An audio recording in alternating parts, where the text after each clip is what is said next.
What's that song called? The opening intro scene. Yeah, that's song. Yeah, I used to go running with that song. No, you know what I used to do is wake not up. a running song. No, I used to wake up in the morning and play that song, and it felt like it was a great start your day song. You know? It does. It gets you like it's like a positive out of bed. mood. Yeah, and it's like walking around the house and do. It's like it gives you a positive mood.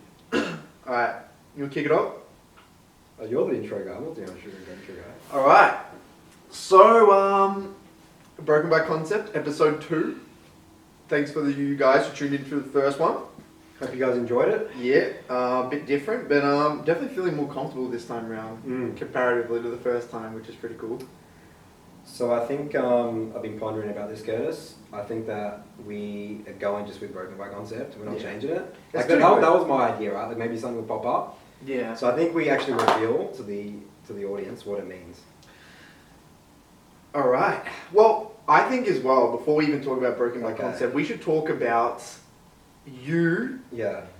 And your fascination with memes back in the day. And you always That's had where it started. no, and how memes were a defense mechanism. No, how sarcasm and comedy was a defense mechanism for you to escape getting targeted. Okay. That's where it all came from. I guess so. Okay, Broken by Concept. It's not a meme though. No, but Broken by Concept, again, the way you used it was to make people laugh. Think about the way you used Broken by Concept back in the day. Yeah. You didn't. Yes, you meant it. You did mean it. It had truth. It had truth in it, but that's all of your comedy, Nathan. Yeah. All of your comedy, right? Because Nathan is actually a very, very funny guy, right? He like you'll probably find out more about him. I'm just double checking. Is this actually recording right now? Oh, don't tell me you didn't record your number. Oh my god, it wasn't recording the whole time. That's fine. That's fine. So we were just talking for 10 minutes and Nathan didn't press the record button, so it's fine. I'm just going to pretend that didn't happen, Nathan. And I'm going to find myself a new co-host for next episode. That's such an amateur move. Wait, the red light means it's oh recording, my right? god, dude! Imagine if we went this whole thing. Dude, we could have actually gone this whole thing easily. I wasn't going to ever look at that ever again. I was just checking. I was like, did I press that button? All right. You're such a numbnut, man. That's bad. You're a ding dong. Do the intro again. Then, Absolute ding dong. Do the intro. All right, so welcome back, everyone, for episode 2 of Broken by Concept. We got me and this numbnut over here, Nathan, who just has already ruined my day. I was having a great morning, and then because the people listening on Spotify and stuff, they won't see the intro thing. They won't know that I messed that up because the YouTube one we show the beforehand, right? So, anyways, basically, I didn't press the recording button. We started talking for like 20 minutes. We're not. Nah, I'm just gonna pretend that nothing happened. Okay, nothing happened there. Anyway, what were we saying? So, guys? we're talking about Broken by Concept. Yeah. And okay, so we're sticking with the name. Where did it start? All right. Okay, so we're sticking with the name. My theory, my episode 1 theory, saying maybe we will change the name is gone. We're sticking with it. Yep. So now we want to reveal the origin. This is it. This is the reveal for what does it mean to us? What I was saying before. Yeah.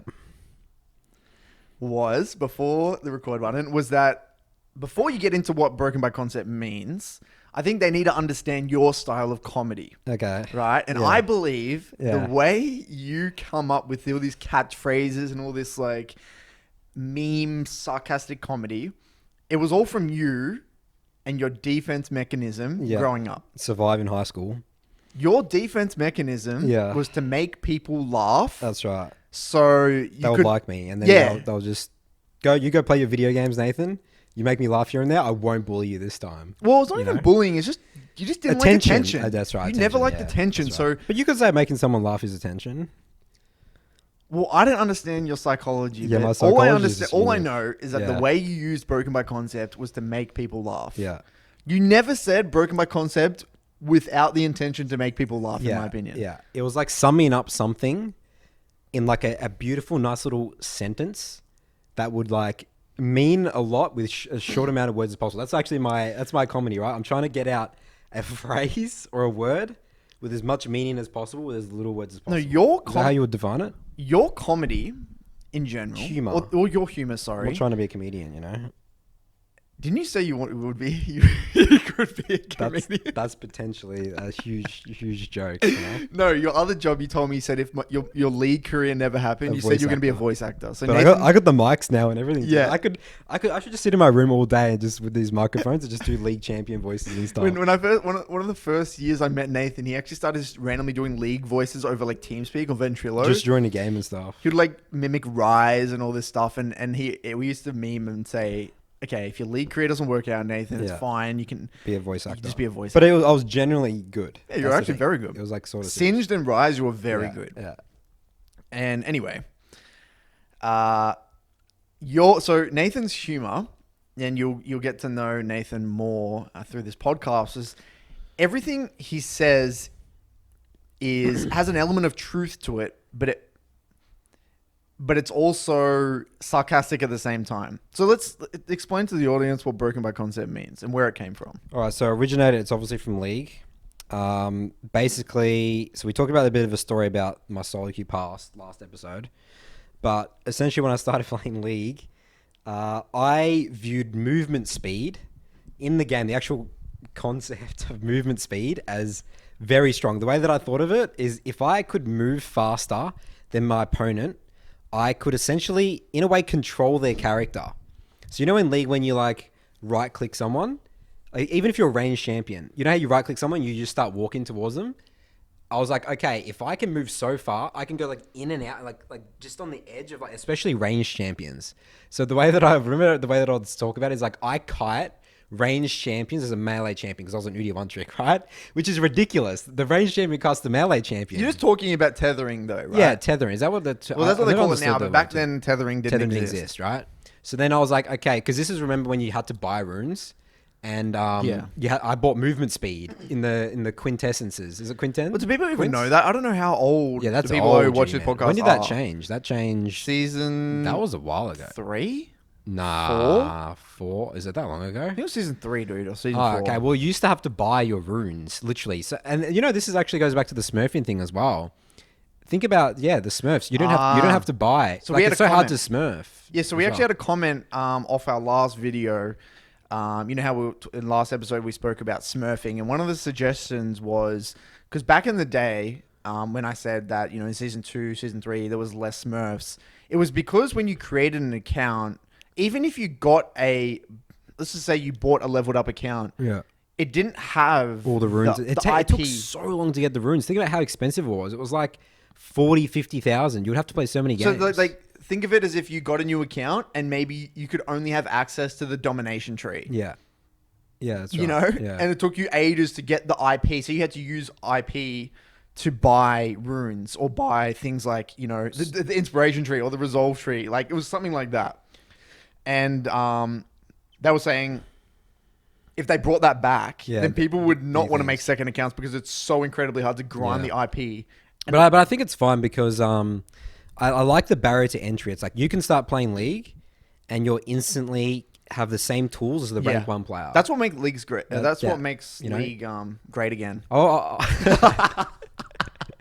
Was League not already great, Curtis? Like, what's going on there? I don't know, man. I was just memeing Donald Trump. Anyway, so that's... I had to buy my move speed runes, right? And I love the move speed. And no one did it. That's the thing. No one did it. But I was like, come on, move. And because it was probably a bit of luck as well because it was the champion as well. Like, Udia was... If I could just run at someone and just slap them, that was like really good, right? So essentially what you're saying... Because I couldn't get on people without move speed, right? So what you're saying to me right now is that when you first started playing the League, simply put... You believed movement speed was the most broken stat in the game. In the game, that's right. And because you could buy or spec into more movement speed, that was broken by concept. The concept of movement speed and broken. What it allowed you to do with tethering, with getting on your opponents, with just getting around the map faster between jungle camps was broken by concept. And you shouldn't be able to get more movement speed is what you're saying. Or it was just very strong. Give me as much movement speed as possible, dude. But again, that was the idea of the tethering thing. And I mean, that's literally, I would say if there was no move speed runes, I probably wouldn't play Udia. Yeah. because I couldn't get onto people. So you needed the access. So that's to the movement only speed. reason I got ranked 2 challenger, because of that move speed, right? Yeah. So then, I was like, move speed's broken by concept. And then what would happen is, That was the meme. It became movement speed but broken no, by concept. yeah, but I'd always say that, but I would say that as like, again, it was It true. was an element of truth, but Truth. everyone sounded ridiculous because sounded if you got this ridiculous. guy saying movement speed is broken by concept, No one like, bought those What the hell rumors. does that mean? Yeah. Like, why would you say that? Yeah. You know. But then it extended to Flash, which I believe Flash is broken. Yeah. it is. It genuinely is broken. Flash is broken. Well, Flash is the X factor in every skirmish, isn't it? It's huge. Yeah. You know, like whoever has Flash and who doesn't, like Flash is so important. I mean, it's hugely important. So Imagine if League didn't have Flash. I think the game would be so much worse. Like everything would be so predictable, and a lot of champions It would would. actually suck. Think about Flash, Malphite, Flash Ult. That makes him a lot less useful. Think about any assassin. I think Yeah. assassins without Flash, That's a lot of them true. would be way less. Like you know that threatening. Faker play, the Faker ZZ, no Flash. That looks so much worse. Did he Flash in that play? Absolutely, both of them Flash. What the hell? Oh. Because there's no, you know, how much movement happened in that fight. I just thought it was W's and R's, but yeah, makes sense. Anyway, so that's broken by concept, and then basically where it really kicked in as a definite meme was when we moved into Dial's game, and it was 2017, and then Fantic specifically loved it. He Yeah. loved it. It would always be, I say sentence.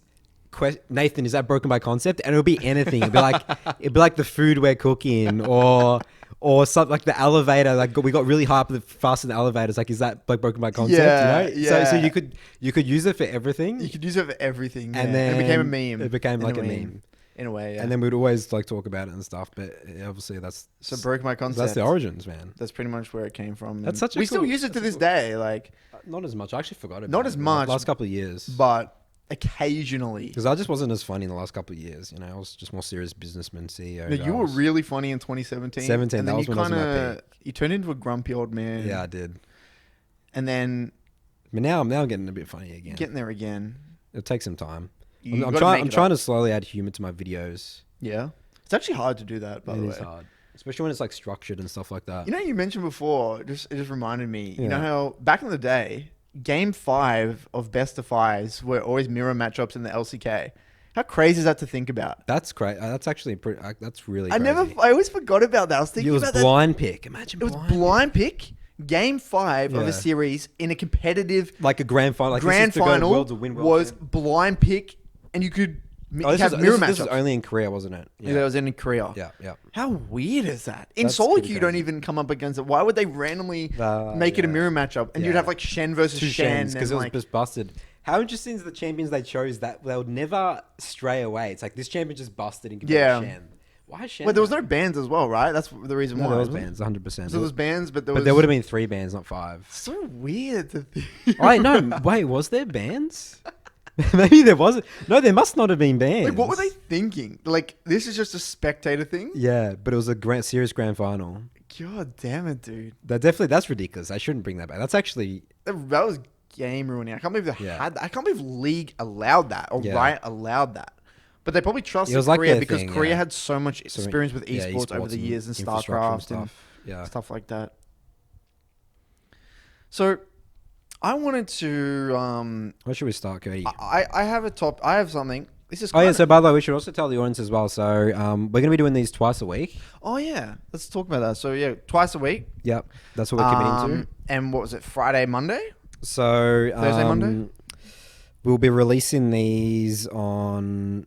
So tomorrow's Friday. We're releasing it tomorrow, Friday morning. So Thursday night, American and European. Thursday night and Sunday night, because it's Monday morning us and Friday morning us. So twice a week, Spotify, Stitcher, and I'm working on Apple Music, and that's really all we'll have. But if you guys use any other podcast things, but those are the main ones, right? Yeah, those 3. That's what we'll stick to, even for the short term for now. So that's Okay. what we're doing. Sounds good. Is there any other what's it called? House cleaning. No, Is not it? house. It's Housekeeping. housekeeping. That's the one. Housekeeping. No. Oh, and duration. Like a lot of people said that they wanted to listen to it more. We wanted to do longer though. Yeah, we wanted to do longer. It was weird. We thought it We was have a bit an of hour and a technical half. difficulties, but we can overcome. We got that. 2 batteries in the camera now, so that should be good. Yeah, it's a bit of Actually, how a. are we going for battery right now? Yeah, we're still full. We're still good.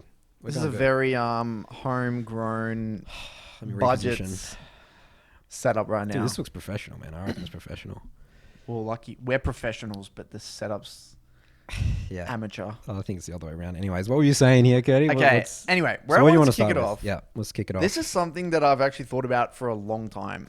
Yeah. And I want to get your opinion on it. Okay. This is weird, right? So think about League. When League first was created, right? They were inspired by games like, was it Warcraft, Dota? The guys who made it were from Dota, right?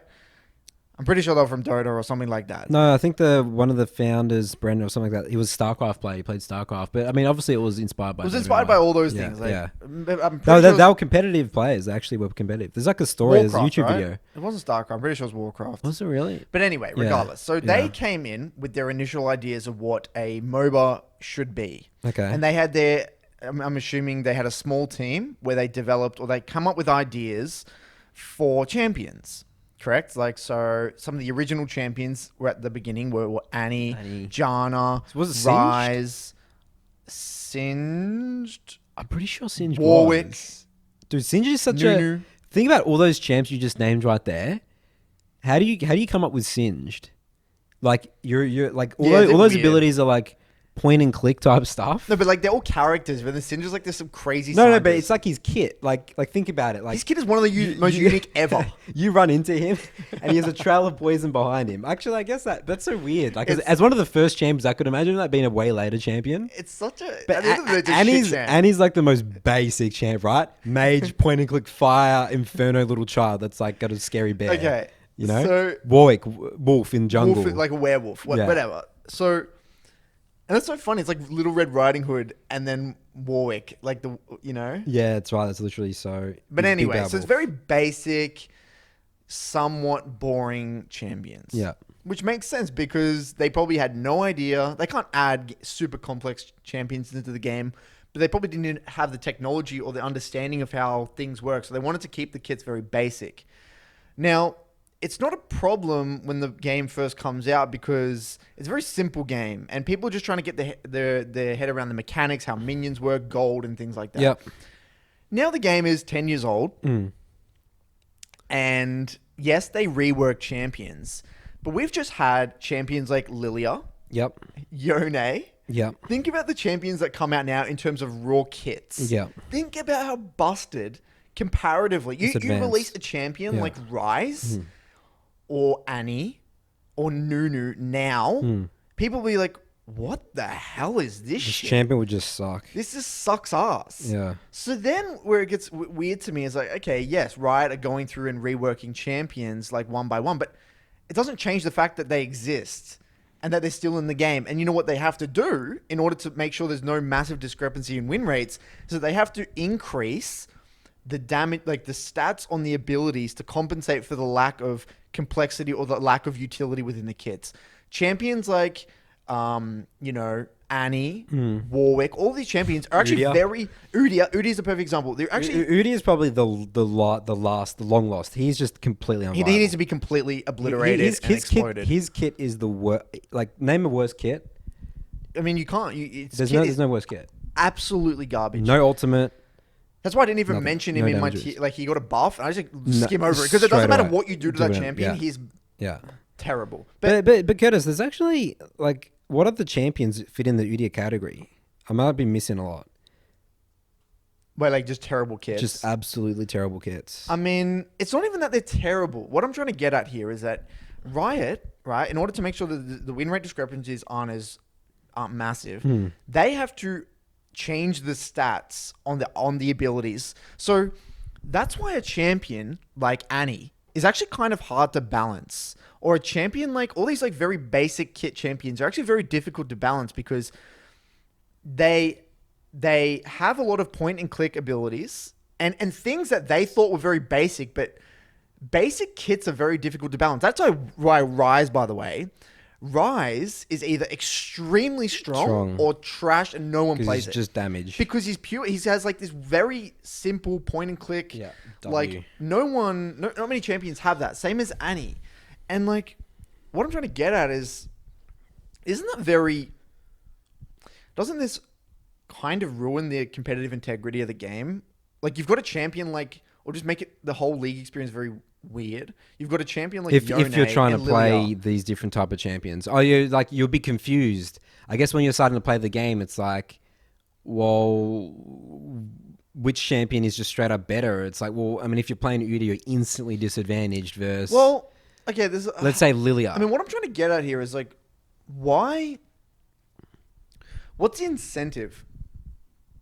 What's the incentive to play a champion that his kit is just completely inferior? Yeah, it's not even fun. It's like not even fun. No. But then there's that. But then it's like, then how do you actually, without completely exploding the champion, how do you Balance it. it? Yeah, you can't. You literally. I think And that's why I feel like every single time it's like, okay, Riot screwed up with champions like Vladimir. They Yeah. screwed up. I think they screwed up with a lot of these. What do you mean by original screwed up champions. by Vlad Like specifically? Well, Vladimir, Vladimir's broken by concept. Yeah, Genuinely. Yeah. A champion that doesn't have Yeah. mana. Yeah. That's true. His You're right. damage gives HP. HP, yeah. Like lane phase already doesn't make sense. So either Vlad again, but his numbers suck in. so in then the yeah, early game, he's right? either his numbers have to be so Yeah. crap to compensate for how OP. So what I'm saying, Riot really have bipolar, either ends of the spectrum, incredibly strong or incredibly weak. Yeah. If you think about all those champions, Annie is never seen in competitive play. Very rarely. I mean, yes, sometimes in support. Very, very rarely. Because she's just bad. And then you've got like Ryze, who is either incredibly strong or never seen. Mm. Then you've got Vlad, again, either incredibly strong. If you change the slightest numbers with Vlad is on it. He's on it. he's right on the edge. And you think of all these champions, It's been busted. they're right on the edge every Yeah. time. And it feels like you don't see them at all. And then then you can tell the champs that are actually great design because they always crop back up. Yeah. Lee Sin, Jarvan, very junglers, solid, yeah. great Elise. Orianna. Elise. Yeah, Elise. Very unique kits that don't have to rely on just straight sheer numbers. Yeah. So let me just keep talking, Curtis, because this is fine. Yeah. They don't rely on sheer numbers to be strong. And that actually ties into my last point here, which is Graves. I hate Graves as a champion design. In terms of pure champ design, I believe that Riot again, it is the most unsatisfying, just lame champion. Think about it. Pure damage, like pretty much zero utility. Yeah, the smoke screen. But again, Graves is on that edge. It feels like he's completely useless. Great thing about Graves disappeared for a long time. He disappeared for the longest time And then ever. he randomly popped up. And then he randomly pops up again. So it's like he's either completely useless and no one touches him because he has no utility, no CC, pure damage, this weird smoke screen ability, which they did kind of make better, or he's not seen at all. Isn't this just like I mean, I don't know. No one talks about this, but like it feels. Graves was he one of the? He's a really old champion. He's one of the first. Yeah, he's a right? very was he old before champion. Nocturne? That's when I started playing with Because Nocturne. Graves was an 80 carry initially. Remember? Was he out before or after Nocturne? I'm not sure actually. That'd be such an interesting one to know. But and I just think this. Nocturne's the other one as well. Nocturne, he just gets outshined by assassins. No, but I like Nocturne because the he spell does have shield. very. The spell shield makes it unique. Spell shield, fear, and ult. I actually really like the ult. The ult's very unique. Yeah. But traditional sport don't have this problem in a way of balance. of balance. It's like the game is what it is, and the meta can still evolve without the rules changing. Whereas League's in a unique situation, comparatively to traditional sports, is like the game actively changes. But that's the beauty about League as well, right? That's why it will kind of be around, Like, I guess. How cool is it about the items? You know that they released the Like reworking the items. That's something that's really cool, I think, because I mean, obviously bringing people back and people get like no one's gonna quit because unless they completely mess it up, which I mean I trust Riot won't do that. That's cool. It's like a new thing to learn. Like when you learn something new for the first time, and like if you invest the time, no matter how good players were beforehand, you can have an edge. The next player can have an edge. The next player can get rank 1 by using this sort of thing and give him the confidence to sort of be like, I can be good at this game. It gives that refreshing. That's what we love about League, man. Well, League, I think League mimics life. Yeah, big time. Enjoying the game about as this a well. lot, and this was actually one of the biggest reasons why I was drawn to League as a why I knew that it could be a career for me, or why I really wanted to, one of the reasons anyway, why I wanted to all in on this game, specifically League and not every other game, is it feels like, I mean, looking back on my past, I mean, I'm not even that old. I'm trying to sound like an old man, but I don't know through shit. The works. I don't. At the end of the day, I'm turning 25. I don't know 25. shit. I've barely experienced anything in the grand scheme of things. Yeah. But Go on, Curtis. upon We'll give you the benefit of the reflection, life is just changes. That's all life. Especially nowadays. Especially nowadays with technology. How fast everything's moved in 10 years. Everything's just boom, boom, boom. And it feels like the ability and why I'm actually a big advocate for League in terms of younger people, having League as a hobby, is because it forces you to adapt. If you really want to improve at League, you cannot have a fixed mindset. You can't be stuck in your ways. What works on one patch is not going to work on the next patch. What build works on one patch, or champion that you're playing, or the way you're playing, all of these things change season to season, patch to patch. And you got to adapt. That's what I love about it. And that's the exact same with life. What you do today or this year, the way you can conduct your life, whether professionally in your job, you have to upgrade your skill set. New technology comes out, new protocol, new everything. And I feel like it mimics life incredibly well. And the skill set you develop, or even like the mentality you develop, through pursuing high-level League of Legends, a lot of it translates to real life. And that's just been the case for me and a lot of other people I know. So I guess the interesting thing in terms of that is some people are afraid of change, right? A lot of people are afraid of change. Change is uncertainty. Scary. Change is scary, unpredictable. I mean, I always think about my grandparents. They never adapted. They don't have phones. They don't even have the internet. Why is that? Why? Terrifying, man. You know what I mean? But why didn't they have that mindset? Is it because the world just didn't move? I mean, they were born in what, like the 40s? Well, things 50s? didn't really change until fast. the internet boom, right? That was quick. I mean, things changed. I mean, cars and stuff. Right? Cars and stuff. But in terms of like, music. if you think about between the 40s to say the 80s, or 70s, between the 40s. We're talking about World War II here, man. There's a lot that happened after that. Yes, technologically there was. Yeah. But in terms of quality of life, yes, it probably did improve. Right. But think about the change that has happened between 1990 and 2020. Yeah, that's pretty ridiculous. Come on, just man. Just because of the internet, social media, and all that sort of stuff. Everything. I mean, that's 50. Yeah, so Facebook was around, what, 2004, 5? It had a ridiculous cultural effect yeah. on like how children were raised. Children raised, I guess, also where we spend our time.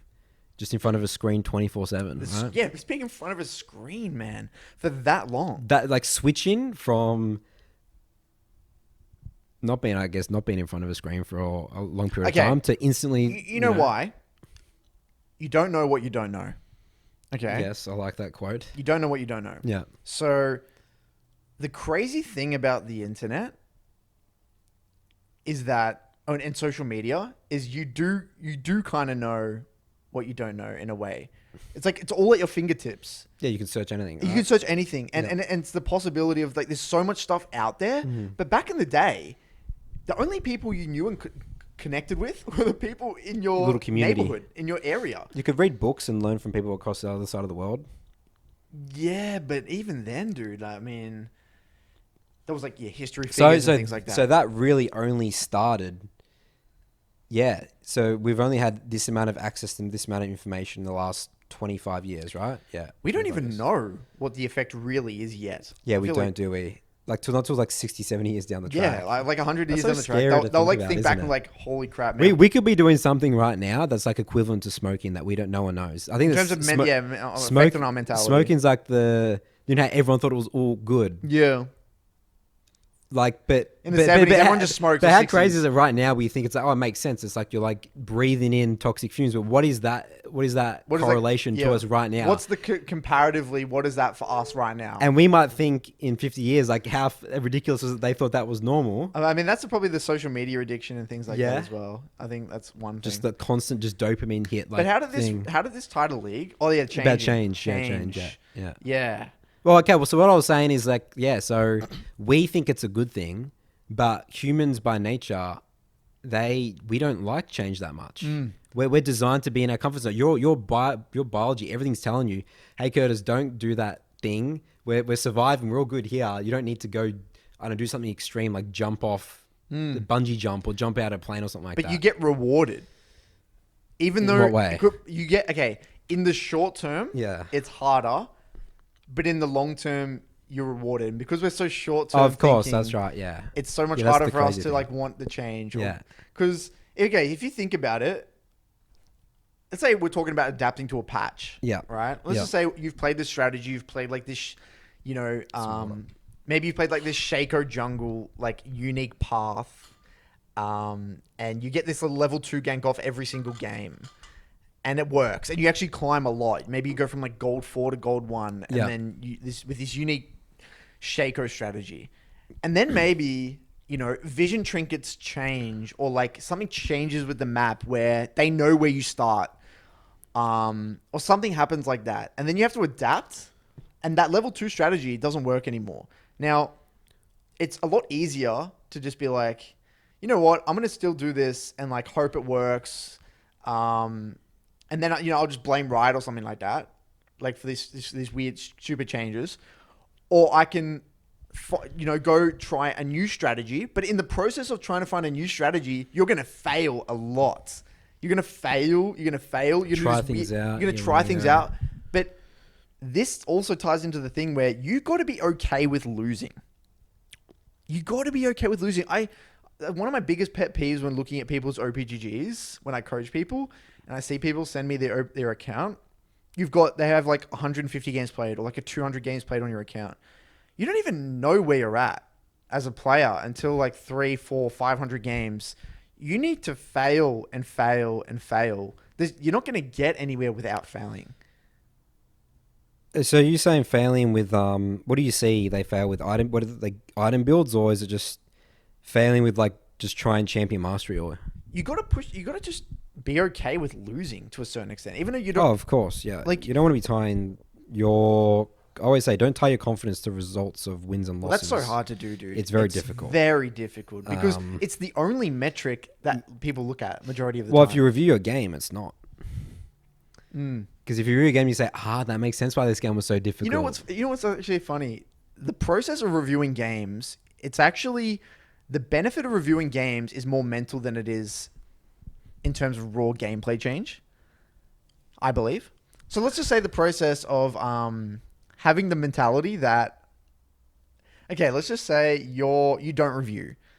There is nothing. It's going to be incredibly difficult for you to not like get tilted or upset or mad or angry or lose confidence when you see that minus 22. But if you go into a review and let's just say you skim over it and you at least see some contributing factors as to why you've lost that game. It's shifting away your focus away from the LP and actually bringing it to gameplay specific things. Yes. And that helps your mentality because you've got the mentality then where it's like you feel somewhat in control or at least you're directing your attention away from that minus 22.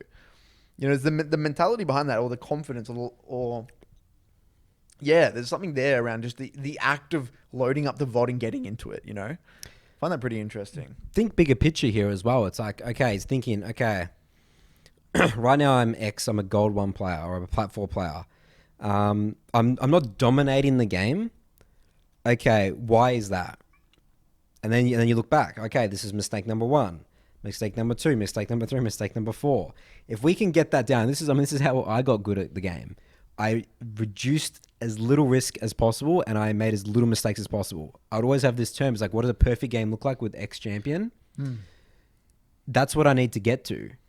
And it doesn't matter if I lose 20 LP that game. It doesn't matter if I gain even 80 LP. Can I? All that matters is, am I playing perfect League of Legends? I want to shift away from this. I have a very... I got this as a content request in my Discord. Okay. And I believe this is actually probably one of the most important topics we'll talk about on this channel. All right, here we go. And I need to do a video on it, but I don't really know how to... This can be a trial run. I don't really know how to structure it. Yeah. Think about when someone says, I won lane to you, Yeah. what does that mean to you? I won lane as a jungler. No, let's just say you just put your... I know you're a jungler, so it's hard for you to say, but just out of interest, just your raw knowledge. I like this a lot. I know this is going. I like this a lot. I love this. Because we're going to talk this for 4 hours, okay? What does it mean to you? I won lane. So someone means I won lane. But what does it look like? I've heard this 1,000 times. Yeah. I think that it's literally an irrelevant statement completely. I think that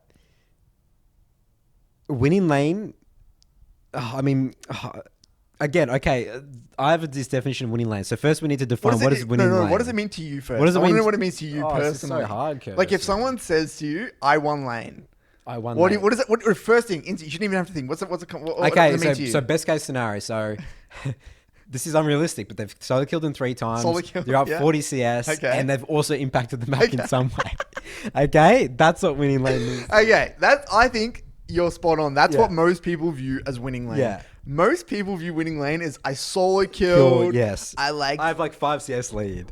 Yeah, like whatever it is. It's just this crazy shit. Yeah. You know what the reality is in most matchups? Yeah. Winning lane can literally be going 8 CS per minute. 8 CS per minute. So, you know what's fascinating? That's not good, right? 10 CS. No, 8 CS is still solid. Okay, super solid. Yeah. Right? The fascinating thing is, right, is that because every montage or everything out there is telling you solo kill equals win lane. But that's actually not the case, right? If you're playing, say, Kale into Zed, or let's say you're playing maybe Orianna into... let's just say you're playing Kale into Fizz or something. If you go 8 CS per minute and Fizz maybe doesn't get a roam off... Yeah. You won lane. Yeah, hard one lane, dude. That's hard GG. one lane. Because, okay, so it's eliminating champion. So I guess champion identity needs to come into this, doesn't it? So what does that champion want to do? And if I eliminate that, then again, not even winning lane. Like, I've just done my job. Well, sometimes even winning lane can be as little as again, farming going 8 per minute and going even. Going even in a lane can literally be one lane. You one lane. And you know what? Let's say the person who's playing the early champion versus the scaling champion, again, they might be 10 CS up or solo killed them once. They haven't won lane because it's not enough. It's not enough. Or they didn't push it further. They should have impacted the map as well. They might even think, I'm 20 CS up, but they think I won lane. But they should have been pushed it way more further. given the mid-jungle matchup. They missed so many opportunities, you know? So yeah, what I'm getting at here is that it is a very important topic. And I think I need to do a video on this is explain, Absolutely. like in these matchups, a lot of these matchups, dude, you shouldn't be getting a solo kill. You shouldn't even have the mentality to get a solo kill. Yeah. You should be taking it slow, relaxing. Yeah. And a lot of the time, because people feel like, I'm playing ranged into melee, I need to do this. Or I'm in this matchup, this Vlad's going to scale, or whatever it is. So sometimes winning lane is very small things. If you have pressure in the lane, and that could literally be you hard dumpstered lane. I actually see that sometimes where you're playing... say you're versing like a Fizz, for example. And like the Fizz, maybe you've completely you've warded very well. You've actually taken only very small trades. You haven't heavy traded at all, so you stayed incredibly healthy. You haven't had to burn any of your summoners. You farmed relatively well.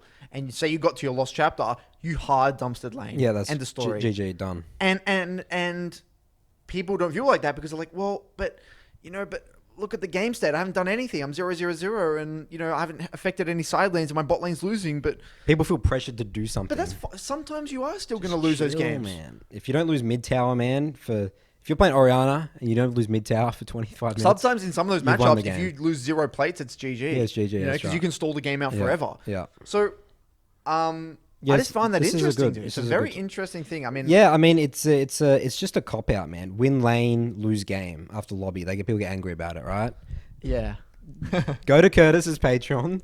Sign up to if you're a mid laner. Sign up to his coaching, and Curtis can tell you 100 things you've done wrong with your lane. You did not win lane. We don't even need my coaching. You see from my content. Yeah, just from your content. Even just from my content, you can just see. Yeah, so videos. Each guide would have an idea of best case scenario of how to win lane, right? Definitely. I mean, in most of my videos, I don't get solo kills. So it's very rare. Specifically Zed, what does winning lane for Zed mean? Well, again, it's very matchup specific. Got it. And this is where you're not going to learn everything overnight. Yeah. Right? So I could, you could watch my guide and you may ask me 1,000 questions. That's fine, but take it one step at a time. You're not going to understand every single matchup. Say you're wanting to learn Zed. You can speed up that process, right? What are you doing? Don't worry, I'm just checking it. It's all good. You can speed up that process by watching my videos and things like that. But at the end of the day, man, it's going to take a long time to understand all of those matchups. And all I recommend in terms of speeding up that process, have a hypothesis based off your understanding of that champion. This is how I think it should go. Then go into a VOD after in YouTube, type in that exact same matchup, Zed versus Kale, and see how maybe one or two other people approached it. And ask yourself, I wonder why they did that. Why would they do that? Why would they play the wave like that? Or how did they use their abilities here? Could have been a mistake. It could have been a mistake. But they could have even played it wrong. You got to play devil's advocate every single time. Always question. And then you refer it. Then maybe you can ask a question in my Discord. Maybe you can ask someone else. Whatever it is. And then you start to fill in those gaps. You're not going to go from 0 to 100. And winning, and you're not even going to know what winning looks like in a lot of these matchups, but just enjoy the process. Sit back, relax. You're not going to go from 0 to 100 overnight. It's a long-term process. But we'll come back to this in the future. Maybe something figure out how to do a video on it. And because there's so many, I don't know how to do it. There's so many things to cover. Yeah. I think that's, what would you title the video? Winning lane does not exist. Well, you know what I would do it on? I would actually do a video on small wins. Yeah, small wins. That's what small wins is the philosophy behind it. Oh, I love small wins, man. Small wins is probably the single greatest league concept out there, I think. Yeah. It's probably one of the most important league concepts for you to internalize if you want long-term reliable results. Long-term reliable, consistent results. Absolutely. But you know so we had a performance director in Direwolves, right? And he worked with big companies he works with corporate companies, financial traders. So he found a lot of overlap and similarities between pro gamers, financial trading. In the stock market. Because in the stock market and financial trading, it's very high stakes, high pressure. Gains. People get tilted and frustrated because they have to be very logical, right? You can't afford to let your emotions get into it, because if you see a stock dropping, you can't just panic and exit. You got to assess the situation. Is my portfolio balanced, or maybe this makes sense? Why does this not make sense? And you got to really get into the actual reality of the situation. And when he worked with our team, what he saw was that the best players in terms of decision making were the ones that were able to stay the most coherent. Remember, we always used to use that word? Coherence. I need to use that word more, actually. Coherence. And basically what coherent means is just you're level-headed, you're clear, you see clarity. You're not letting your emotions dictate your decisions in the game. And how did Jonathan help us get coherent? What was the main thing? And he worked with deep breathing exercises. And one player he worked with on our team specifically used to get extremely emotional, very into the game. And when he got a solo queue, he'd get pumped up and go spam his keyboard and get very into the game. And he worked with that guy specifically and was able to lower his heart rate. He put this heart rate monitor on, and he used to do breathing exercises sometimes in the game. If he died as well, he would take 3 deep breaths, and then what's the next move? What's the next objective? And bring it back to what's next. Instead of thinking, how can I get I'm so angry. I gotta get revenge on this guy. Yeah, I gotta kill this guy. I hate this guy. For those of you who've watched my content, you've probably already seen losing gracefully is a skill. Love it. Love losing gracefully. I did a whole thing on it. Hard- Losing gracefully is a skill. It's hard to accept sometimes because you want to be the playmaker. You don't want to sit back and get carried. But you carrying is actually losing gracefully. Well, you trying to be the carry can lose you the game. Yeah, exactly right. Because Literally. then you're baiting your fed teammates into bad fights. Yeah, and then someone else on your team is strong, and maybe your role in that game is just to peel. You know? And then the jungler's trading sides of the map. Your jungler's playing on bot side, playing towards your AD carry, and not playing towards you. So you just got you winning the game is by drawing pressure mid and from the enemy jungle and not dying to that gank. That's what Faker used to do all the time. That's how Faker climbs so much. You draw pressure. If I'm a jungler and someone's drawing pressure to me and I'm failing the gank, I need to review that. And that's a game losing mistake. That's what I'll call. But you know, what's interesting, we haven't touched on coherence at all as a concept. yeah, have no we? coherence. I forgot about it completely. Yeah. It just came to I my need to mind. talk about it more with my coaching clients because Dude, put the mic next to your mouth, ding dong. oh, sorry. I've been pretty good so far, by the way. I haven't been paying attention. So I It's, don't know. again, it's every time I turn this direction. There's probably some people in front of their monitor right now. like, fuck you, Nathan. You. I'll just idiot." turn up my audio levels for that. Alright. I feel like if I sit here, this direction, Yeah. it's just better. Yeah, coherence. I need to dig up some of the material. I still got some Yeah, of we that. got some of that I'll hit material, up don't Jono we? again. Maybe hit Jono up, man. But yeah, coherence and just being level-headed all the time. It's all about clarity in the game, focus, and what's the next move? Never What's thinking about next? the past. You know, the past you can think about in the review after. I talk about that in my translating leads video. What's next? That simple question. Yeah. What is next? What is next? What's the best decision given the current information I have in this game right now?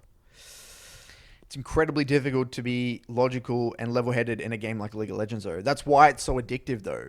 Well, Yeah. that's one of the reasons why League's the greatest game as well. There's a range of emotions you're feeling. This ties back to that thing we were talking about before, dude. Yeah. Why life mimics League. Yeah.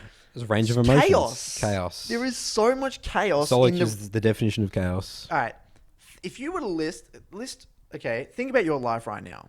There's elements of it which are extremely chaotic. I highly doubt any of you out there have this perfect Sims life where you got the perfect amount of money coming in, perfect relationship. Even if you do, humans are very good at finding problems in everything, they'll, right? they'll find a way to screw it up. Yeah, everyone finds a way to screw it. It might be like temporarily for like a day. Yeah. And then the next day something happens. Yeah. But that's what happens in life. I mean, and maybe this might put a bit of a dim on it, but you know, maybe a family member might get sick, or you or someone gets run over, or you get food poisoning, or you get stuck in an elevator for 3 hours like someone did in our building. You know, anything can happen which can cause chaos in your life. Life is a level 1 inherently fight, chaotic. a crazy level 1 fight in League And then of in Legends. League, chaos, level Someone's 1 fight, 3-0. someone abusing you in chat, this Okay. guy tilted an AFK, How are you going to adapt? getting level 2 ganked by a Shaco. How are you going to adapt? That's literally the question you ask. What are you going to do about it? You're going to sit there and just be a victim, blameless victim, or you're gonna make the best decision given the current circumstances. It might be a bad circumstance, and it might not be your fault. And that's the thing I always say with League. It's like, oh well, like he died here, or accept, move on. Yeah. Now, sorry, I might be stealing your topics that you wanted to cover, but there was That's right. another topic here. This kind of ties onto this one. It's quite nice, I think. Yeah. So let me get my phone here. So I wrote it down on my notes. So this is an interesting one. Okay. Another interesting one. I'm Because getting spicy, dude. yeah, I'm these getting are good, man. I'm getting good. So you know we're listening to that Mike Tyson podcast. Yeah, the Joe Rogan The one. Joe Rogan one. And he talks about confidence and delusion. Being delusional. I like this. All right. Yep. Now, thinking about the best players in League that I've worked with, and thinking about even the highest performing athletes across all sports, they are delusional. They have insane egos. They have insane amount of confidence. But there's a danger to that. Because if you aren't really that good, or maybe you are blowing smoke and you haven't actually put in the work, then you're not in reality, and you can significantly hurt your ability to see reality and get better at the game or get better at your craft. So where I'm going with this a little bit, and we'll kind of tie it all together here. Young players, 16-year-olds, 15, 16, 17-year-olds, can simultaneously either be extremely good because they don't overcomplicate things and they have this own narrative in their mind that they're incredibly good. So I'm much the better than best. everyone else, I'm like- stomping these noobs. Especially pro players, like the amount of confidence that Cocky instills. young kids, Your cocky young kid beating an LCS player, that makes that player to the point of delusion, which is good. It helps their confidence. They play a lot They more play different. better. They play with confidence, and then they're in their own head. They're on another world, but that actually helps them play so much better because they're not overthinking things. And if they die, they just say, "Oh yeah, that was a uncharacteristic mistake. I'm still the best." Yeah. Right? Yeah. And that can really work for some people Yeah. to a certain extent. Yeah. Then you've got the older players though, but sometimes older players do overcomplicate things. They lose confidence so easily. That's my problem in solo queue, 100%. Confidence, right? Yeah. And Overthink everything. overthink. Oh my god, why did I die here? Is it because maybe I'm not focused because I didn't do my laundry or some shit? like I don't know, dude. Or maybe you're damaged psychologically from your dad abusing you or something. I don't know. Yeah. But then it can flip very quickly where young players don't have the emotional intelligence or the maturity to be able to bounce back and see reality if something's not working. Whereas an older player maybe is able to get into that review, ask themselves those critical questions, and come out the other end. So I want your take on this whole thing, man. Maybe I'm talking nonsense right now. No, but what's the go I here? don't know how to articulate it. I really don't. I mean, I think about this as well. I mean, all right, so we can get specific with players here, right? And I don't like calling people dumb or smart, right? But I hate using that so much. But from my experience, the smarter or the more you think about things, the harder it is for you to get better at them for some reason. Because the logical thing is you're always trying to find logic and reason in everything. And the smarter you are, the better narratives you can come up with in your head that are so convincing that are like let's say you're convincing me why you're gold 1. You could a very, very intelligent person can literally be come up with this amazing narrative and I'll actually believe them. And most of it might actually be true. And I'm like, you actually got a good point there. What do we want to do about it? What do you want to do about it? But they can't accept it because they've got that narrative in their head all good to go. But again, don't want to use the word dumb or smart. Someone who else is just hasn't even worried about thinking that far. No, I would say I just suck this. I'm just mechanically it's something simple. No, but less. I think it's less dumb or smart. It's more present versus concern about the future. You know how there's personality types where some personality types, I don't know if it's the Myers-Briggs or there's one of those personality types where you got there's people who have a more of a concern about their future self, whereas others are more in the moment. Got it. And I think that's a big thing. Yeah. You got someone who's just kind of chilling, relaxed, you probably have a friend out there who's very chill and relaxed and kind of chill, man, relax, just, have a bit of weed or whatever it is. And then they don't overthink stuff. They might even be in a pretty bad... what happens if I, smoke up with this guy here? What happens if, how am I going to get home? Yeah, You think of all the logistics of the situation, but they're, so relaxed. It's kind of with league players. The people that are very, present in the moment can sometimes I think that's it, Curtis. I think it's present. I mean, the way that I view it... Okay, let's think about Mike Tyson's glory years, right? No one would ever say that Mike Tyson's an intellectual Stephen Hawking genius, right? He is just doing... took the animal instincts. Animal instincts are great because you're focusing on survival. You have to focus on the present now because there's not going to be a future potentially if you don't survive this fight this boxing match right now. And the way you would view that as league, it's I need to think about what's happening right now in the specific moment of the game, my mechanics, my decision making versus, I messed this up. How does this affect my climb in the future? Oh no, I lose 20 LP this game. That hurts me so much. This is what people think about. No, do you want to hear a horror story about me then? And Okay. why I actually probably was not a good competitive player? Yeah. So I played competitive as a mid laner, right? Yeah. I played for Direwolves. I played on stage. We made the semifinals and made the grand final. Remember we made the grand final versus Chiefs. Yeah. And I remember specifically this one game. It happened to be both finals that I played on stage as well. I remember I was in this really bad matchup. and I died. I think it was playing Cho'Gath mid into a Nivea mid, Swift as a Nivea mid. And I died early game. Or remember level 1 something happened. I remember this game. And I was so in my head. Yeah. I remember actively thinking, imagine what everyone is thinking about me there right you go. now. I was just thinking of everything else but that game. Yeah. I was not thinking about how to win. I wasn't thinking about how to play my trades or my lane.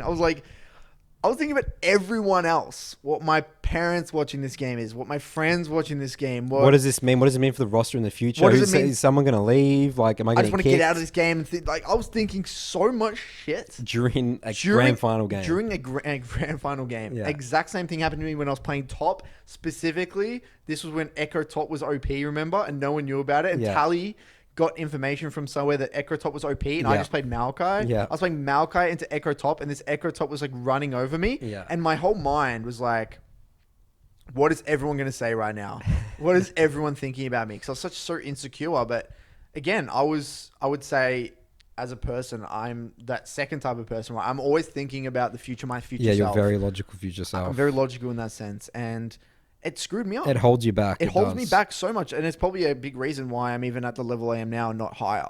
I have the knowledge and probably the skill level on paper to be much higher ranked than I am now. Yes, I'm still challenger, but I could be way higher challenger. But I have so much mental barriers and bullshit. It's like through experience. It's like experience actually hinders you in some aspects as well, you know? I guess that's kind of where the coherence and meditation stuff comes into play. But that stuff didn't exist. I had no idea about that. We would never talk about that. I mean, you know, and this is actually one of my points, and I've been seeing this a lot sometimes with my coaching clients, is solo queue schedule and the importance of schedule. And I mean, how many players have you seen that play 15 games a day and they're winning 13 games or losing 13 games in a row? I talk about this all the time, dude. Schedule is so important. But we never did that to get good, Curtis. And a lot of the players right now don't even have a schedule. You know how we talked about in the last podcast about you would rather someone that's played 2,000 games in career Challenger 500 LP rather than 800 LP. Yeah. How does that tie together? Yeah, it's interesting, isn't it? I've always thought about this. It's like you can't tell me a schedule's worked for Faker. Faker's never had a solo queue schedule. Maybe he does now, but he didn't I when he think got they're just anomalies, dude. I really do. Do you think a consistent schedule? That's where we're heading. That's what the best players in the world. No, because back then, that like no one of that did stuff it. existed. No one did it. Yeah, so you're not even competing against basically. Like, Faker could have been better than what he was if he had schedule. someone like a proper coach. Like, yeah.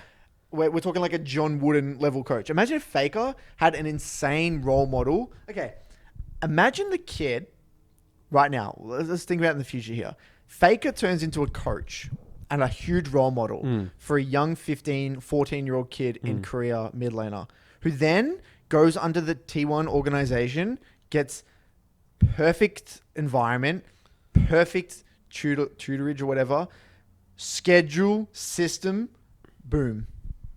What's going to happen to that kid? How good will he be? That's a good point. He could not make it though. But there's not a given. Well, think about Mike Tyson, dude. His trainer was an absolute. They had it. It's like he has schedule, and same with Floyd Mayweather and his dad, right? They're all insane disciplined schedules. It does come down to the schedule is important. What person in any domain has been like in a ridiculous gone to that like the highest of the highest world class without some form of a schedule? Yes, they had natural talent and they got to a certain level already. Like Mike Tyson had the physique of an 18. He was fighting 18-year-olds when he was 15. Yeah, his physique was ridiculous. Yeah, which obviously doesn't apply to league that much, but in terms of but I think there's talent in league for sure. Of course. Yeah. Well, I mean, my take on talent anyway. I know, but yours. My take on talent. There's a few things for league specifically. Talent, I think by definition, though, even though there's probably not a definition, but my own definition is, you just learn faster. Talent is the ability to pick up things faster than someone else. That's what I think it is. It's a propensity to pick up something faster. So just natural ability to pick up something faster. So what about how does drive play into that? What if someone has that, but they're not as driven as someone who's driven, who's going to figure it out eventually, and they're just so driven to do that? Yeah, I don't know. Oh, I think that, I don't know. That's really hard to say, right? It's hard to compare. It's like apples and oranges, really different. I don't know. So I think it's hard. I mean, if that's the case, Curtis, in terms of just how no one schedules anything right now. Yeah. In terms of solo queue practice, obviously scrims are scheduled. That's a wide thing, right? That's a schedule thing. But in terms of solo queue practice, but we're not talking about pro players here. We're talking about the people that want to become pro players, right? Yeah. Do you think that not means that we're just scraping the surface of what the best league players will look like in 10 years from now? I mean, because no one does it. So then, if you're saying that we have this schedule, okay, this is where things get a little bit complicated with league though, because you do need to spam you the need game. the games. You do. You actually kind of do need the games, even if. What was the philosophy of some of the guys we used to have in Die Wars? Remember what they used to say? It's like, I would rather play a game at 10% focus than not play at all. Yeah, that's how bad they wanted to win. And then the question gets raised. Okay, are you actually hurting your performance tomorrow by not getting that rest, and you won't be able to actually compete at the level you would have been able to in terms of intensity, focus during those really intense 6 scrims, rather than so maybe because you're only getting 5 hours sleep rather than 8, and you're playing those 3 extra solo queue games. But then, okay, on the flip side, you're maybe that 10% focus and like somewhat autopilot games you've played at the end of the night, something might stick. You know, something randomly sticks in those situations. You don't want to be relying on that, because your game day's next day, you don't want to be changing anything. You're sticking to a plan. I mean, we don't know this stuff though. I don't think esports has been around long enough for us to comment. You know, this is what you and I work on all day. Like we'll eventually figure it out eventually. And like when we do this podcast, like 10 years from now, I'll be like, remember we had the conversation on episode 2 of Broken by Concept? Like, we just know what makes the best players done. Here we go. You know, I wish I could go back in time and tell these numbnuts what the answer was. Yeah, the current scouts. But what's interesting as well, you got players like Wonder and G2 who barely play the game. Just plays World of Warcraft. Wow. Yeah. During Worlds. Yeah. And remember that other team that performed really well at Worlds? And they played, the whole team couldn't get scrims, so all they did was play WoW. Yeah. What was that team? Oh wait. That was Albus Nox. No, we weren't. That was before. That was before us. So Albus Nox, yeah, no one scrimmed them. They went on vacation. And they just played WoW the whole Yeah. preparation period, and then they made semis, didn't they? They made quarters. Quarters, yeah, versus H2K. They made quarterfinals as a wildcard team. Yeah. Playing WoW. They beat the best team in the world. What was it, Rocks Tigers at that time? Yeah, they beat Rocks or something. In a best of one. Yeah. So it's interesting. So I mean, there's just so many questions raised. Some things just don't make sense. But it's so different to like things like bodybuilding and like other sports, because they've figured it out, man. Yeah. Like largely. I mean, yes, they're still making improvements, that they have really nailed down what works and what doesn't work. But in esports and league specifically, no one knows shit. No one knows why people are good and why people aren't. You can have a good idea, but you don't have it as down to as much as like you said last podcast. I don't think it's been around long enough. I don't think we have. You can have hypotheses, but no one can actually say anything solid. No. And at the end of the day, what me and you teach, this is all our hunch, my hunch. Yeah. And I think what will help, I would say, the average person. I think the average person would still benefit from having less games with more intensity. I still think that though. My hunch is that. I'm a big fan of that. Yeah. Because again, like, you're just not competing at your highest level. I see someone autopiloting you're autopiloting 6 games. Like, what are you learning? What are you taking away from this game? Rather than like playing 3 very intense focus games with a review in between each. And you can actually see when you review that game, you're playing at your best. So instantly you can take learnings. I missed that. That's what I need to work on. Versus 10% focus, you don't even want to be motivated to review after, because your excuse is, I'm 10% focused. What's the point of reviewing the game? It's the excuse that you tell yourself. That's the toxic bit. The toxic bit is going into the game if you're autopiloting is, I know I wasn't playing at my best, so that's an uncharacteristic mistake. But if you know you're coming into the game with intensity and focus, you know that there's no excuse that you can tell yourself. That's you. It's all on you. That was your level of play.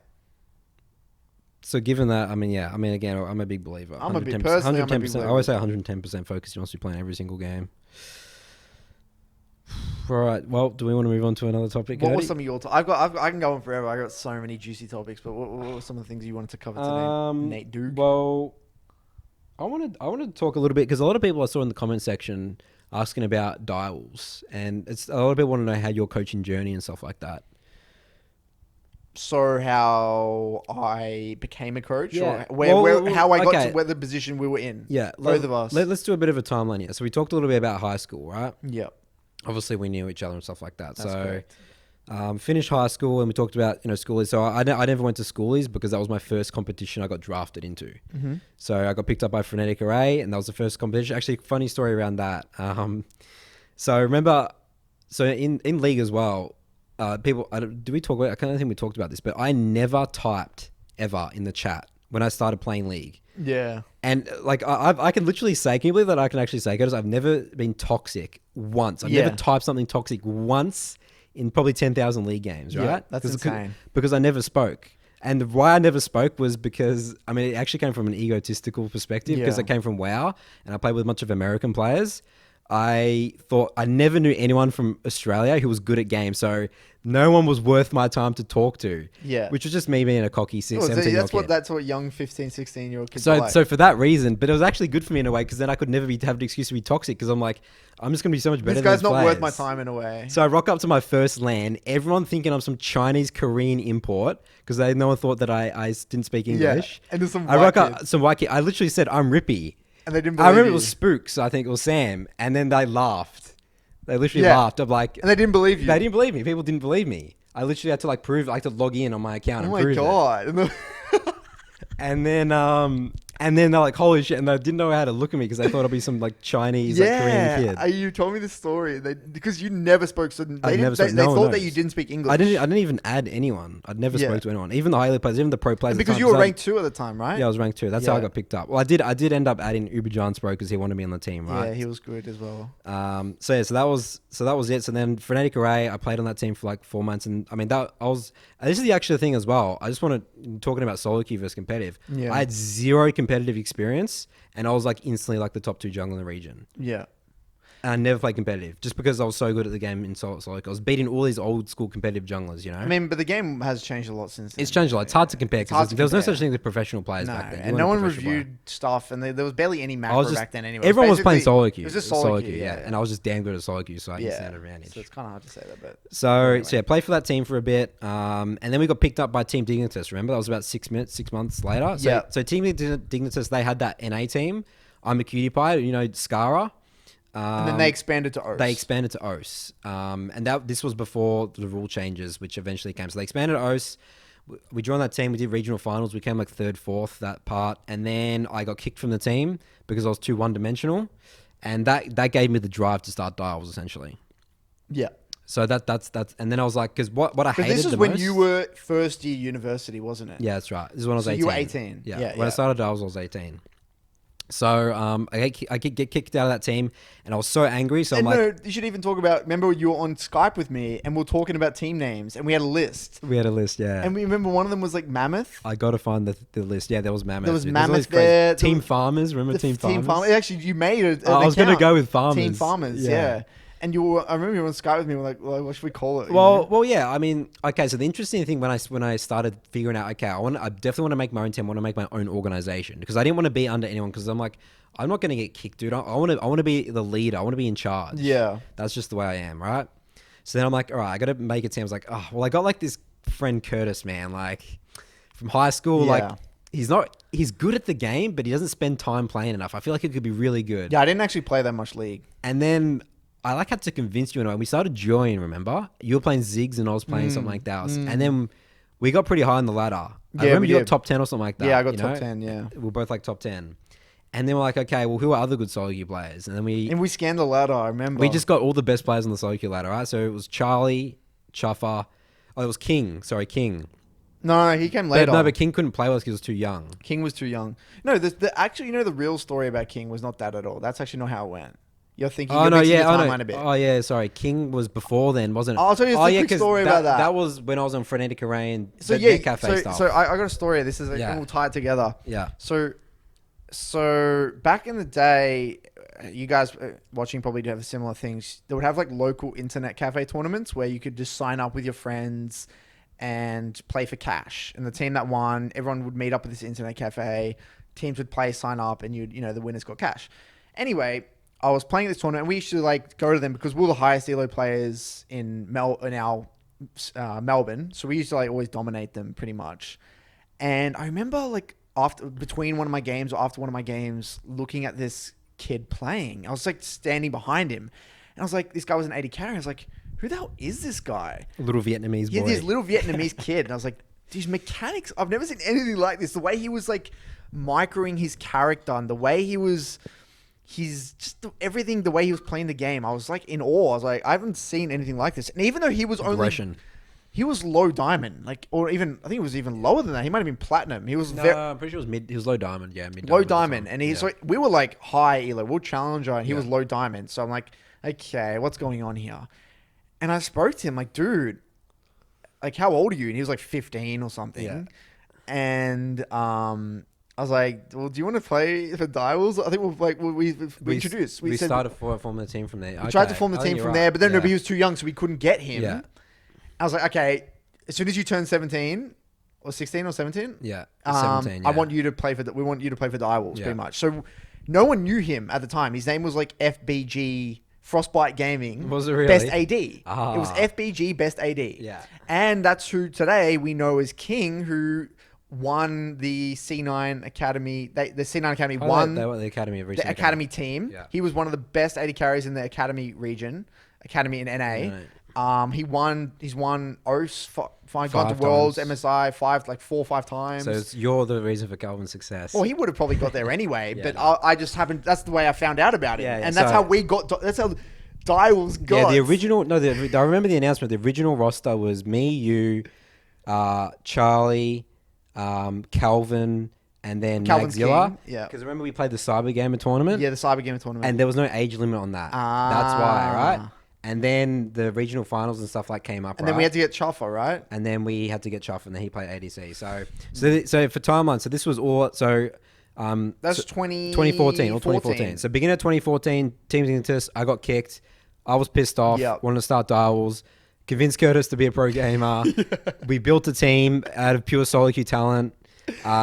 We came top 4 at PAX Australia 2014. And then that automatically qualified us And to that OPL. automatically qualified us into So the lucky. professional league. It happened at the perfect time. There And you- remember, we beat my team that kicked me. Yeah, we beat the team that Team kicked, you. which yeah. was the best feeling to get into the OPL. Oh, dude. You know? No, I got to tell you something. That even- was so fun. There's so many other little stories we need to tie in together. Okay, here, dude. yeah. You know what? I got to tell my university story. You remember the League of Legends group?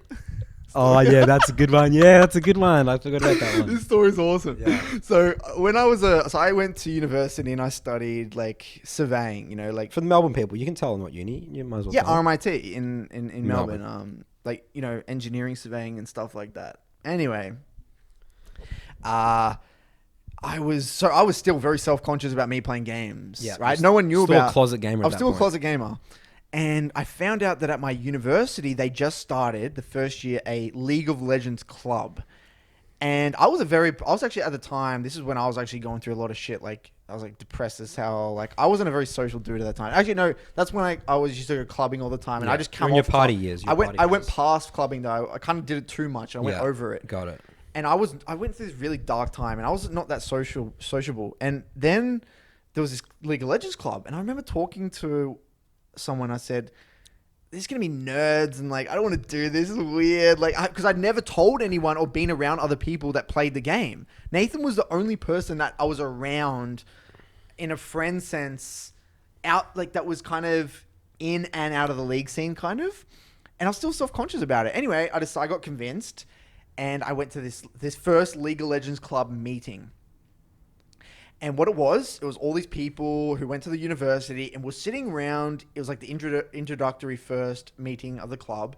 And there was probably about 40 people, sitting in this massive circle, maybe more. It's like an alcohol. Alcohol Anonymous meeting, right? So there's all these people sitting around in a Like circle. introductions. That was the first introductory. I'd never met anyone before. No one knew who I was. Was everyone nothing. first years there or? No, there was There a was a bit of range of number, yeah, different okay. people. Yep. And so I was the last person In the circle. So you know- everyone had gone around. The way it worked was that each person had to, as it went one by one, you had to say your name, your summoner name, what rank you were, right? So just as like a bit of like an introductory thing to get to know each other. Goes round the circle, and I think the highest person in the entire circle was like maybe Diamond 5 or Plat 1. And when the guys at Diamond, everyone was like, whoa. Because at the time, Diamond actually was that was respected high, a lot. Yeah, it was. Because there was a lot less players in Diamond. There was yeah. way less people in Diamond. Because there was no Master, Grandmaster. It was Diamond and Challenger. It was Diamond and Challenger, yeah. There was no Yeah. Master, Grandmaster. So Diamond 1 was respected a lot at the time as well. Anyway, I was in the circle, and I'm like, holy crap. because everyone went crazy. That guy was Diamond 5. And at the time, I was top 10, 850 LP or 900 LP. And my name, what was my name? Was it either APOC or was it Beeg? Oh, Jesus. I can't remember. I don't know. Anyway, and I was incredibly good at like Cassiopeia and stuff like that at the time. And it got to me in the circle, and I said, "Hey everyone, my name's Curtis, and we get to see your main champion." I said, "I mean Cassiopeia, and I'm ranked 10." It was challenger, yeah. I'm ranked 10 challenger. Yeah. I didn't even say challenger. I said ranked 10. Oh, rank 10, okay. I said I'm ranked 10. Yeah. Or something like that. And everyone's like, ha ha ha. Didn't everyone laugh because someone tried to pretend they were challenger before? Yeah, someone laughed at me as a joke. I'm challenger, as a joke. So then everyone thought I was just joking as well. And everyone just laughed. Said, "Hey, what's your real rank?" I'm like, "No, I'm ranked 10."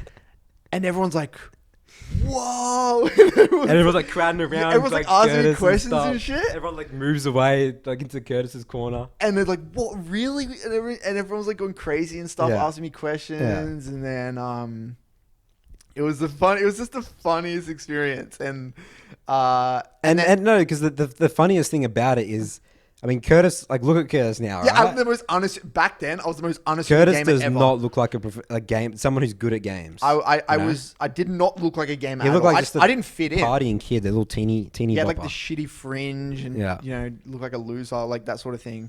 And it was just a funny ass story. And then Nathan, we also need to talk about Fantix and how it was so lucky the way this all tied together. Yeah. So we're back to the end of 2014 for PAX, end of 2014. Right? This is even before we're in the OPL. Yeah. Okay. Yeah. So then we talk about Fantix, dude. Okay. So for that was Fantix was always hovering around the scene for a long period of time. We need to talk about who Fantix is. Okay. So Fantix was a player from OS who used to play on NA in season 1 and 2, who was very good in NA. He used to play with Dyrus and stuff in season 1, season 2. And was incredibly good even on NA standards. With 200 ping, like 100. He got like offered didn't he get offered to play pro teams and stuff? I don't know. I've never spoke to Dickie about that. But he was incredibly good, right? Yeah. And this guy was a very smart person in real life, and he was again similar to me. He never thought League was going to be a career. Yeah, he was focused on real life. He was again doing like Hearthstone. He was playing Hearthstone, as remember? No, because he was so good at League, then he quit League because he thought League again was like a waste of time. Yeah. Because he was like me, didn't think that it was going anywhere. So he got like top 10 legend in Hearthstone as well. So he was an insane talented gamer. Similar to me and you in other games. All three of us happen to be from Melbourne, who lived in the very similar areas. We were all extremely good at another game. Counter-Strike, WoW, and Hearthstone. And he even played other games before that. All three competitive, intense, highly competitive, semi-toxic, well, not you, but me and him were semi-toxic.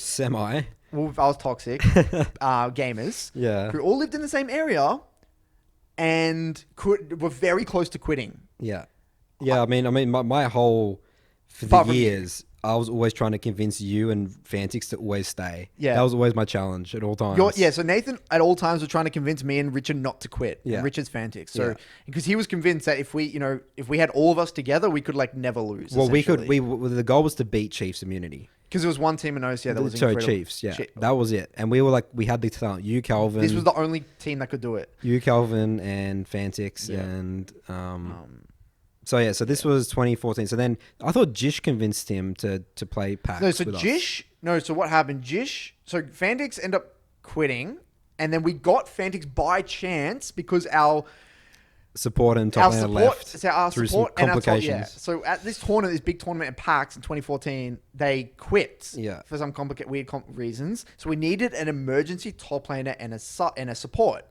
So the only person we knew who lived in Melbourne at the time, who we kind of knew of, was Fantix. So we convinced him to sub in top lane. Just for this tournament. Just for this tournament. Yeah. And then we happened to do well. And we had our coach Jish as the support. Jish was the support. Yeah. Who was the coach at the time.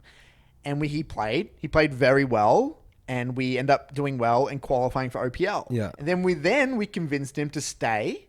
Yep. And stay as a top laner. He was the top laner. Even though he was a mid laner, he just played top because I was the mid laner at the time. And then later on... So this is 2015. Then he was going to quit and move and just go back to university. And I really wanted to play with Fantix still. And I was like, okay, Fantix, this is probably one of my biggest regrets actually in my entire Role swapping. This is actually one of my biggest regrets when I was a professional. I was a mid laner always, and I was very confident in my abilities. And That's crazy. You role swapped. I role swapped for Richard. Nuts. Yeah, you did. I said, please don't quit, Richard. I'll do whatever it takes. He said, I'm only playing if I'm mid lane because he hated top lane. Yeah. And I said, please, Richard, I'll even swap with you. I'll learn top so you can play mid lane for us. And then I swapped to top lane for an entire year. We did okay, but that was the reason I think I largely quit, because I was like, fuck this. Like, I didn't want to play top lane either. And then went back to uni, you know. So this was 2015. So and we also got to say it's 2015. So I only played with you for that PAX tournament and Fantix. Yeah, you played, yeah. And then I retired. You retired to like do the GM or whatever. To just be the businessman of Dial. So because I had to start building the business, because I wanted to make it be a serious organization. There's so many So that was the memories, 2015. man. And the first split of 2015 OPL was just great. You know, it was really good. And that was when we were killing it. That's when we came on the scene and we were contesting with Chiefs. Yeah, remember? everyone respected us. We were like very well respected and everything. There was so much crazy shit happened back then, man. We're gonna pause the podcast for a second, Curtis. Can we I need to change the battery. Can we in pause this as well?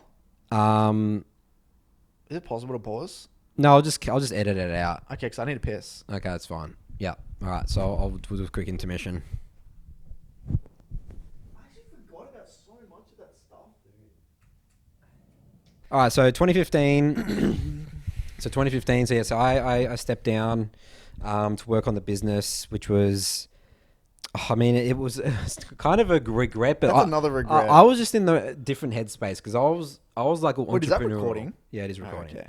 I was all entrepreneurial and stuff like that. You know, like that was what I was conditioned myself. Gary V. You know, I didn't want to be Gary V Jr. I didn't want to be. You know, I was like the 18-year-old organization owner because I saw potential in the OPL and in esports. I was like, why not? You know, I got to like at the end of the day, no one's gonna build dials. I have to be the one to do it. Again, me being in charge. That was my idea. Yeah.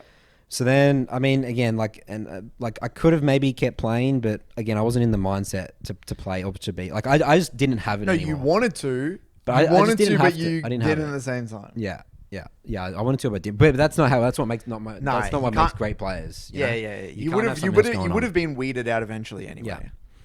So yeah, we went through 2015. Yeah, when you roll swapped, that's when it started going. Everything started to go to shit. When you roll swap. Yeah. So yeah, this was 2015 split 2. So how did I come back as a coach? So 2016, then you played split 1, and then you quit after split 1. Yeah, because I had a job. Was it a job offer or something? Yeah, so I started working as a surveyor, like working on big skyscrapers and stuff as a surveyor. Yeah. And got a really good job. And I did that for a year. Because I actually balanced for one whole split of the OPL. I was doing... That was all 2016, wasn't it? Yeah, so split 1, I was working. So I would uni. Yep. Work. Yep. Like, 2 or 3 days a week. Yep. And those were hard days. And then... in which I'd have to wake up at 5 a.m. and I wouldn't even get home till late, and I was exhausted all day. And then I'd practice, and then I couldn't even do uni study or anything. So I was doing, and I had a girlfriend, right? So I was doing work, university, girlfriend, and then practicing scrimming every night. I actually can't believe you did that. You had to scrim, yeah. I had to scrim at night. So a lot of the times I'd go to uni all day, come home at 6, have dinner, then scrim till 11. And then wake up at 5 a.m., go to work all day, come home, scrim, go to work, study all day at uni. It was a nightmare. I did it for a whole split. And then I was like, screw this. I'm done, man. I'm tapping out. I don't even see. Because we came third, fourth again, that split, yeah. And I was like, what's the point of playing? It's not going anywhere anyway. It's not going to be a career. Why would it be a career? Yeah. Because League wasn't really that. It wasn't massive then, it wasn't overseas was picking up, but Australia was still because we didn't have gaming behind. houses and stuff like that. We didn't and have Riot O's barely just started existing, it was only started to grow, right? Yeah. So then I was like, screw that, I left. And then I left for a whole split. Yeah. That was that's a few months. Yeah. And then that's where the whole rest of Direwolf started, where there was an investment come on. So that's when I sold Direwolves to Dave Harris, who's now the owner of XL. Yeah. XL Esports. That's when he came into the scene, and then that was when the whole scene sort of started ramping up because Riot gave teams money to do gaming houses and stuff. So then gaming houses. And that was such a big thing for the O scene because that's when everyone went full time, like everyone just went full time professional playing. And that's when we built our super team. This was the championship roster, right? Yeah. This is where the Dominus came. And that's where Fantix. So our roster 2017. Let me explain this here, Cody. It actually was the best roster. It was the best insane, roster. pretty insane. So we picked up. So the core of the team actually started. So Calvin actually had left. So Calvin's King. So We gotta keep saying. Say King. King left Dials at the end of 2015 to join Legacy Esports because they actually did their own gaming house in 2016. Yeah. So they were the only team with gaming house. So Chiefs got one at the end of thing, but they were the only two teams with gaming houses. So then our roster was Fantix, Chippies, Sybil. Destiny. Regret. No, sorry, it was Flying Drew. Regret.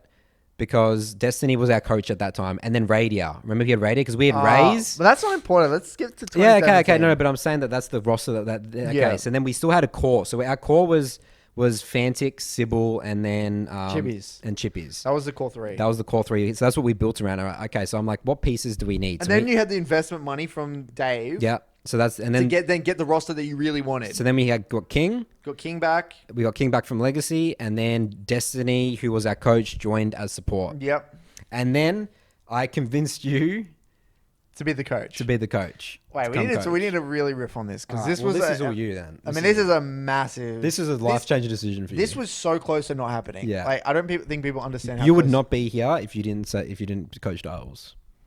I would have went a completely different path. Yeah. This was like probably the number one big crossroad of my entire life. This single decision. I would be somewhere, dude. I can't even emphasize how big this single decision was. Yeah, it was pretty big, Okay. wasn't it? So think about this at the time. I had already in my mind made up that esports was a waste of time. Okay. And I was in this like very tunnel vision mode where I'm like, I got to get a job. I've got this good job now. I'm going to work my way up, going to become a senior surveyor, probably become a licensed surveyor, have my own company, do all this stuff, do the standard way, get married, have kids, get a house by like 25 and then like whatever, like just that very traditional route. But at the time, I was actually like depressed as hell, dude. Like I actually didn't really, I had no purpose. I was like autopiloting life. I hated everything. And then you said, and then at the time, I remember this is where it all started. Nathan put the seed in my mind. He said to me, he said, Curtis, come on, man, this is all happening. We've got a gaming house. We're going to Korea for a boot camp. Korea, that was a big one. Korea, yeah. We're going to go to Sydney. But I was on my third year of university. Because this is what made it hard. Now I want you guys listening to put yourself in my shoes right now. What would you do in this situation? Esports wasn't that big. And even to keep it in mind, we're in Australia, right? We're not even in a major region here. I was on my final year. I just finished my third year university, heading into my final year of my bachelor's. Okay, so heading into fourth year university, which is pretty big. I finished the entire university thing. I had a very good job with a very good company as a surveyor. I had a girlfriend. All my friends are in Melbourne. My family's in Melbourne. And in order for me to become the coach, I would have to move to a different city. I would have coaching was even a weird thing for you as well. Yeah, you weren't a coach. You could barely communicate with solo queue players. How can you coach? I didn't even know what the hell a coach was. Yeah, no. Right? Coaching even wasn't really a thing properly. I didn't know what I was doing, and the pay was low. Like really low the first year. It was $8,000 a year. Something like that. Yeah. $8,000 a year. Yeah. Or something. And I had to leave my family, leave my girlfriend, I had to defer university, and I knew that if I defer that year, I'm never going back. I had to quit my job, travel to a different state, and leave it all behind and do this. Just because I was just like, Curtis, come do it. Just because some random dude told me, or just this dude told me that I should do it. Yeah. Then I was at work with this senior guy. He's like probably like in his 60s, and I was always admired his quality of life. I was always like to him, said, man, how have you done? He used to tell me all these stories. He like traveled the world, had this really awesome job, was always super happy, had a family. He was what you would call lived an amazing life, done all these amazing things. And I said to him one day while we were working, I said, what's the secret, man? Like, how have you done all this? How can I live a life like you? How can I get to 60 and have lived a life like you? what advice would you give yourself if you were my age, right? So I was 2021. Yeah, 21. Yeah. I'd be 21. Yep. But it was actually when I was 20 because it was before my Yeah, birthday. that's right. And he said to me, he said, Curtis, he said, in life, you're going to get a few opportunities come your way. He says, at the time, when you're in the moment, it will feel incredibly hard to make that jump because you want safety, right? And he actually went ahead and told me this story. And this is the story he told me exactly. I'll try and remember the story. He said, he had a friend when he was younger, at about the same age, around 2021, where he lived in this very small town in Tasmania, which is a weird part of Australia, kind of. And he told me this story where they were both in dead-end jobs. They had nothing really going for them. And his friend actually had this really serious relationship. And this guy said to him, he said, come on, man, let's just get out of here. We're not going anywhere in our life. We're literally just stuck. We're in a dead-end job. If we continue this trajectory, we're going to be like our parents. We're never going to get out of here. We're still going to be mediocre, average wage, work people. Nothing special. We're not going to achieve anything great in our life. So he said, let's go to London with all our money and drive buses. We're going to go to London. Oh, wow. Is that what he did? This is what he did. The first thing he did is let's go to London with all our money and drive double-decker buses. And he tried to tell his friend. He said, come on, man, please come with me. And his excuse was, I can't. I'm in a relationship here. I've got a job. Like, how can I leave this all behind? I can't make that risk. I don't want to give this up.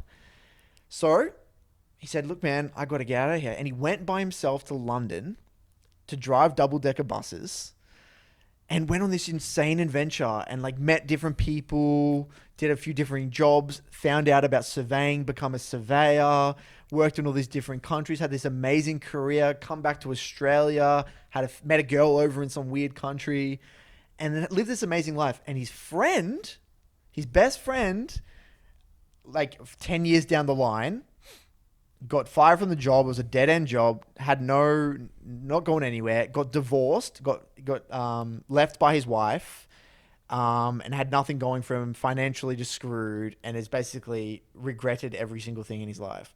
He told me this story, and he said to me, Curtis, don't be like my friend. Don't play it safe. When you get an opportunity handed to you, it's going to feel incredibly hard. But what I recommend is just say yes. He said in every situation in his life, whenever an opportunity came, he said yes. And that was the rule he followed. That's just the rule he followed. Everything that came his way, he just said yes. Do you want to do this? Yes. And he happened to live this amazing life, and that was his rule. And it got me thinking in the moment. He's like, damn, this guy's probably right, man. I still wasn't fully convinced.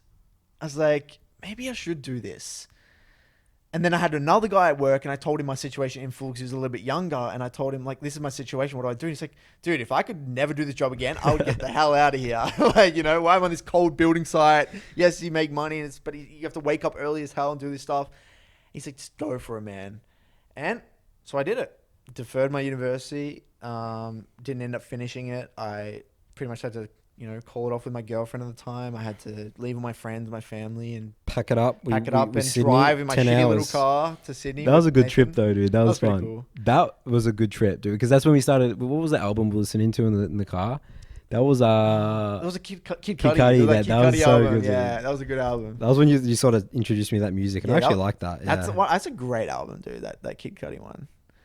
And then here we are now. So end up working my ass off and trying to refine my craft. Well, 2017 was all you figuring out what a coach was, right? Well, we might as well talk about the mentor part, because that's the second part. Yeah. Well, when we got introduced to... So split one happened. So 2017 split one. Oh yeah. So Shern came. We picked up. So as I said, Schönfire, he came in there. The roster that we finalized was Curtis as coach, Chippy's top lane, Sybil jungle, Fantix mid lane, King ADC and Destiny support. We went to Korea. We met up with Shern in Korea. Schönfire, we spoke about him last episode. Yeah. Then he was ranked 5 or whatever in Korea at that time. Top 10, he was top 5 in Korea. Yeah. I think he peaked at rank 3 in Korean solo queue at the time. So he was very good. And then we met up with him in the boot camp, because we did a 3-week boot camp during Christmas in 2016. And then he sort of just wanted to his idea was like if he can show, because OPL was a path to international and he wasn't really getting any team offers or anything like that. So if he could show his ability on the world stage with Dials through the OPL, because that was when the format changed in Worlds, you could make it to Worlds as O. Yeah. So there was a big opportunity there. So Shern was like, yes, if I'll win with Direwolves, go So to Worlds, show Shern- myself, and then get picked up by an international team. That was the plan. So Shern joined us and we did a double, do you remember duo thing with Sybil? We had a double jungle, Sybil and Shern. Yeah, double jungle. We played split 1 halfway through split 1. That just didn't start working. Sybil We left. let go of Yeah. Sybil. And then we just had our main, Shern as our main roster. We won that first split 2017. And that was so big for the O scene because that was the first time Chiefs lost in years. Yeah, then Direwolves. That's when the And Direwolves dynasty started. started. We won 4. That's when we've won 4 splits in a row, 2 years in a row. And then I would say that, so we had a very stacked roster. So, I mean, I'd say you were pretty lucky with your first Oh, so split lucky. coaching, There's right? so much luck involved, dude. But then end of the split 2017, that's when you started, that's where Jono came. That's when you started finding your footing as a coach. So now you can talk about that. Yeah, so split 2, when this guy, so I was Mid 2017. because I had no idea what the hell I was doing in split 1, man. I was like, what the hell is a coach? Trying to figure it out. I had my own. You were just a game. You were more an analyst. All it was Game just a game, pure game oriented stuff. Yeah. And then when he came on board, this performance director that one of the investors introduced us to came in, and Jono, and he had an effect on me that was, I would say, you can't even put a value on it. I mean, I can't even tell you how much he affected me in little ways, you know, like he allowed me to find out who I was as a person, essentially. Anyway, he was essentially my first mentor. Yep. Probably my first mentor. Yep. And to put it in perspective, guys, I hadn't read a book. I'd read, I think, 2 books from when I was 12 years old to 18. I think I read 2 books. I hated reading. I hated English. I even got like a below score. I got below average in English in school. I literally got below average. I didn't write a single essay above a C. You were a maths guy. I was a maths guy. I was only good at maths and physics. That's it. I was good at numbers, but when it came to writing, I was literally like the worst. I was terrible. Probably one of the worst in our class all the time. I couldn't write an essay above C. That's how bad I was. Yeah, you were the and the reason was, again, I didn't read. Yeah. And every single time, you know, at school, they tell you have to read these books. I would go online, go to Spark Notes or whatever, and just look at the summary. I didn't read a book. I had no idea. So that's how bad I was, right? I had no idea what I was doing, dude. And then he introduced me in Split 2 to start reading. He said, Curtis, look at all these amazing coaches out there and these people who've achieved all these things. You should just read and learn about psychology, about all these different people that have achieved amazing things. And I started reading a lot. I started pumping through books. I read and I read and I read and I read, and I started reading a ridiculous amount of books. And that's where it all started. And over that 3-year period, I read a ridiculous amount of books. I studied my ass off trying to figure out inspiration from every industry, hedge funds, education. It's traditional sport. Psychology, finance, military, historical figures.